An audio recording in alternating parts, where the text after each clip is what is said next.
الحمد لله نحمده ونستعينه ونستغفره ونؤمن به ونتوكل عليه ونعوذ بالله من شرور أنفسنا ومن سيئات أعمالنا من يهده الله فلا مضل له ومن يضلله فلا هادي له ونشهد أن لا إله إلا الله وحده لا شريك له ونشهد أن سيدنا ومولانا محمدا عبده ورسوله أما بعد. محترم حضرات، آج آپ حضرات کے سامنے حضرت ابو ذر رضی اللہ عنہ کو جناب نبی کریم صلی اللہ علیہ وسلم کی جو وصیتیں ہیں وہ بیان کریں گے. حضرت ابو ذر رضی اللہ فرماتے ہیں کہ میں نے عرض کیا یا رسول اللہ صلی اللہ علیہ وسلم مجھ کو کچھ وصیت فرمائیں. آپ صلی اللہ علیہ وسلم نے فرمایا میں تم کو اللہ تعالیٰ سے ڈرنے کی وصیت کرتا ہوں، یعنی اللہ سے ڈرتے رہو. یہ تمہارا جو ہے بہت بڑا کام ہو جائے گا، یعنی تمہارے دین کی زینت ہو جائے گی. یعنی اللہ سے ڈرنے کی وصیت کرتا ہوں، یہ تمہارے دین کی زینت ہے. میں نے عرض کیا کچھ اور بھی ارشاد فرمایا یا رسول اللہ. آپ صلی اللہ علیہ وسلم نے فرمایا کہ دوسرا کام یہ کریں کہ تلاوت قرآن پاک اور ذکر اللہ ہمیشہ کرتے رہا کریں.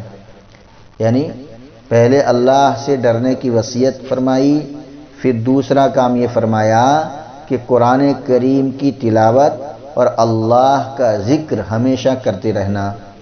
اس عادت سے تمہارا تذکرہ آسمانوں پر رہے گا، یعنی یہ عادت بن جائے گی تو تمہارا ذکر اور تمہارا تذکرہ جو ہے آسمانوں پر رہے گا اور زمین پر تمہارے لیے نور ہوگا. یہ یعنی قرآن کریم کی تلاوت اور اللہ کا ذکر جو کرتے رہتا ہے آدمی، اس کا تذکرہ آسمانوں پر بھی ہوتا ہے اور زمین پر یہ اللہ کا ذکر اور تلاوت قرآن جو ہے زمین پر نور بن جاتا ہے ان کے لیے. میں نے کچھ اور نصیحت فرمانے کی عرض پیش کی، یعنی میں نے کچھ اور کہا کہ بھئی اور کچھ حضرت نصیحت فرمائے، تو آپ صلی اللہ علیہ وسلم نے فرمایا خاموش رہنے کی عادت ڈالیں. خاموش رہو، کہ خاموش رہنے کی عادت ڈال تاکہ شیطان تمہارے پاس بھٹک نہ سکے. تو پہلی وصیت یہ فرمائی کہ اللہ سے ڈرتے رہا کرے.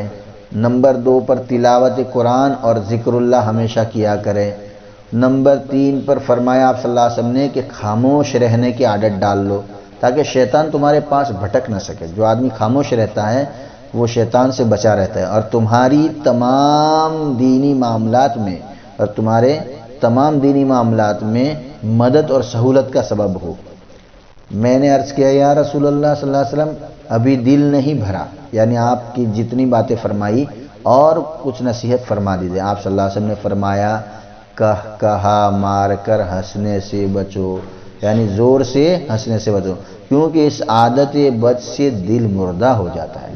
جو آدمی کہا مار کر زور زور سے ہنسنے کی جس کی عادت ہوئی ہے اس کا دل مردہ ہو جاتا ہے اور چہرے کا نور جاتا رہتا ہے. میں نے عرض کیا یا رسول اللہ صلی اللہ علیہ وسلم کچھ اور ارشاد ہو. فرمایا حق بات کہنا خواہ کتنی ہی تلخ ہو، یعنی حق بات کو ہمیشہ کہہ دینا، چاہے کتنی ہی کڑوی لگے سامنے والے کو، حق بات سے مت ڈرنا کہنے میں. میں نے عرض کیا یا رسول اللہ کچھ اور عطا فرمائیں. فرمایا دین کے معاملے میں کسی ملامت کرنے والے کی پرواہ نہ کرنا.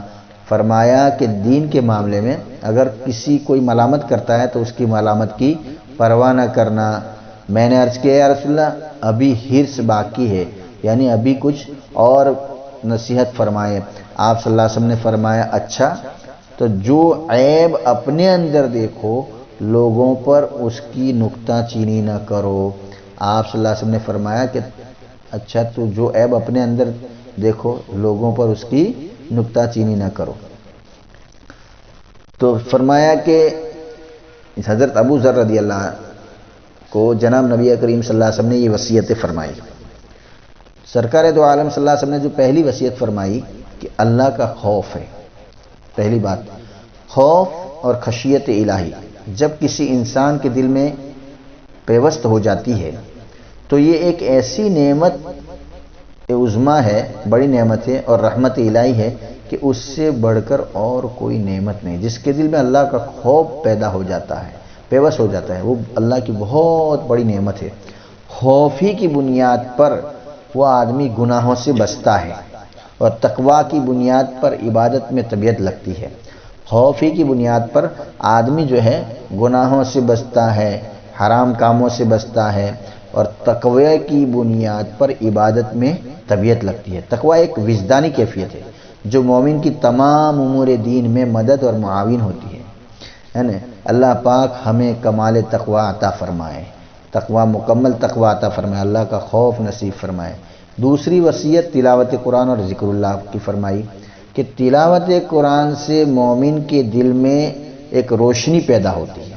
تلاوت قرآن سے مومن کے دل میں کیا ہوتی ہے؟ ایک روشنی پیدا ہوتی ہے۔ حدیث میں آیا ہے کہ اللہ تبارک و تعالیٰ کے کلام سے افضل کوئی چیز نہیں ہے، اس لیے عارفین سے منقول ہے کہ نور قرآن مجید حاصل تو ہوتا ہے، ایسے فرمایا کہ نور قرآن مجید حاصل تو ہوتا ہے، تاخیر سے صحیح مگر دوامی ہوتا ہے، واپس نہیں جاتا، برخلاف دیگر اذکار کی یعنی دوسرے ذکر کے کہ اس کا نور حاصل بھی جلد ہوتا ہے اور واپس بھی جلد چلا جاتا ہے۔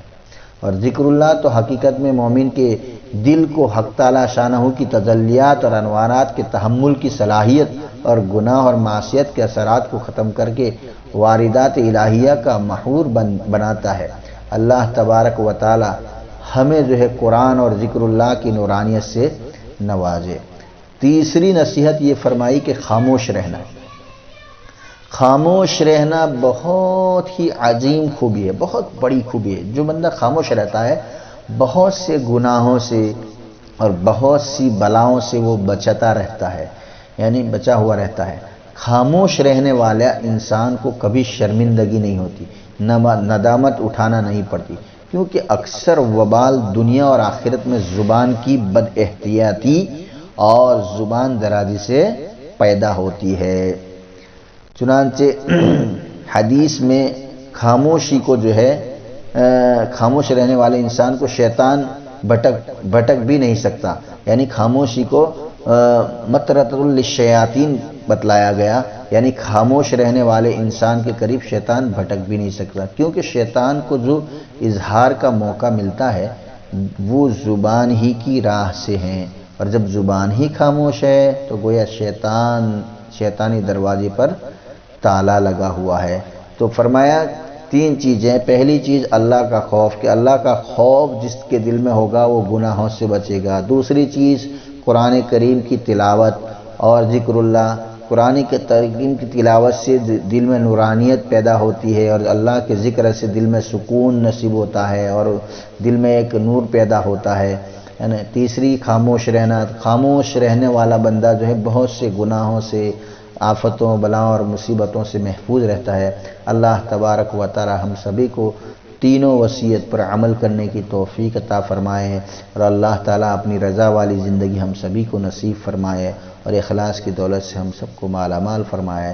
وآخر دعوانا ان الحمد للہ رب العالمین۔